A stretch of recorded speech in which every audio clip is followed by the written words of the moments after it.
မင်္ဂလာပါရှင်ကောင်းသောညချမ်းလေးဖြစ်ကြပါစေเนาะပထမဆုံးအနေနဲ့နေမကောင်းနေတော့ပေါ့နော်စာနဲ့ပတ်သက်တဲ့ဗီဒီယိုလေးတော့မတင်ပေးတော့ဒါပေမဲ့ပေါ့နော်ထိုင်ရင်းနဲ့ခွာပေးတဲ့ဗီဒီယိုလေးတော့တင်ပေးခြင်းနဲ့ဒီကပေါ့နော်ဘာသာစကားလေးလာတဲ့လူတွေတော့ပေါ့နော်ဘာသာစကားလေးလာဆိုအင်္ဂလိပ်ဘာသာစကားမှမဟုတ်တရုတ်ဘာသာစကားမှမဟုတ်ဘူးဂျပန်နီးတို့ပေါ့နော်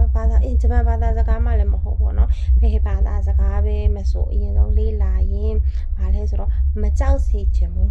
မကြောက်စေချင်ဘူးဆိုတာဘာလဲဆိုတော့ကိုကရဲရဲတင်းတင်းပြောစေချင်တယ်ပေါ့နော်ရဲရဲတင်းတင်းပြောချလိုက်မှန်မှန်ပြောချလိုက်အဓိကပြောသွားဖို့ပဲအရေးကြီးတယ်နောက်တော့မှပေါ့နော် grammar နီးရပဲဖြစ်ဖြစ်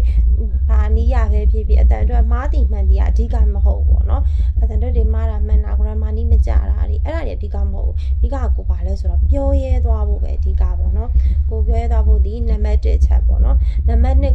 ကြတော့မှကိုကဘာလဲ writing တွေပါရေးတော့မယ်ဆိုရင်ဒီဥစ္စာဒီဘာလဲဆိုတော့ grammar နီးကြဖို့အရေးကြပါတော့ grammar နီး writing တွေအတွက်မသုံးဘူးရိုးရိုးတန်းစကားပြောခြင်းနဲ့ဆိုရင်တော့ကိုကဘာလုပ်ကြမလဲဆိုရင်နံပါတ်1ပြောရဲအောင်လုပ်ပြီးရင်တစ်ဖက်လူကိုပြောတဲ့စကားကိုကနားလည်ရမယ်ကိုပြောတဲ့စကားကိုတစ်ဖက်လူကလည်းနားလည်မယ်ဒါကဘာသာစကားအဓိကအခြေခံပဲကိုကဘာသာစကားဆိုတာဘာလဲဆို communicate လုပ်ဖို့ပေါ့နော် communicate လုပ်ကြမယ်သူပြောတဲ့ယဉ်ကျေးမှုတွေသူပြောတဲ့ဘာသာစကားကိုကိုကနားလဲမယ်ကိုပြောတာကိုလည်းသူကနားလဲမယ်ပြီးတော့အလုပ်ငန်းခွင်မှာလည်းဆိုရင်သူပြောတာကိုနားလဲမယ်ကိုပြောတာသူနားအဓိကအလုပ်အဆင်ပြေသွားဖို့ပဲပေါ့နော်အဲ့လိုမျိုးအကဲလိုက်ဒါပေမဲ့တခြားတစ်ဖက်ပေါ့နော် academic ဘိုင်းနေကိုတီးတက္ကသိုလ်တွေဘိုင်းတက်မှာပေါ့နော်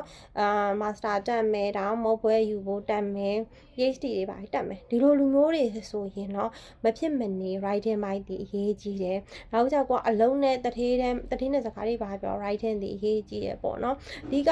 ပြောချင်တာတော့မကြောက်ပါနဲ့ဘာစကားကိုပဲပြောချလိုက်ရဲနောက်မှမှားတာမှန်တာဒီတဖြည်းဖြည်းသူ့ကိုအတွေ့အကြုံကနေသင်ပေးသွားလိမ့်မယ်ပေါ့နော်ပြီးတော့မှgrammar နီးမကြပါလားငါဒါလေးကိုဖြည့်ပြီးတော့ဘယ်နေရာမှာပြင်သွားမယ်ဘယ်နေရာလေးကတော့ငါအတွက်လိုနေတယ်ပေါ့နော်အဲ့ဒါလေးတွေကအဓိကပါပဲပေါ့နော်ပြီးတော့ကိုပြောတာကိုလည်းနားလည်ရမယ်သူပြောတာကိုလည်းကိုတီးနားလည်ရမယ်အဓိကကတော့သူပြောတာကိုလည်းနားလည်ဖို့ရကိုပြောတာရနားလည်မှာဒါမှဒါ communicate သဘောတည်အဆင်ပြေမှာပေါ့နော်မင်္ဂလာညချမ်းလေးဖြစ်ကြပါစေရှင်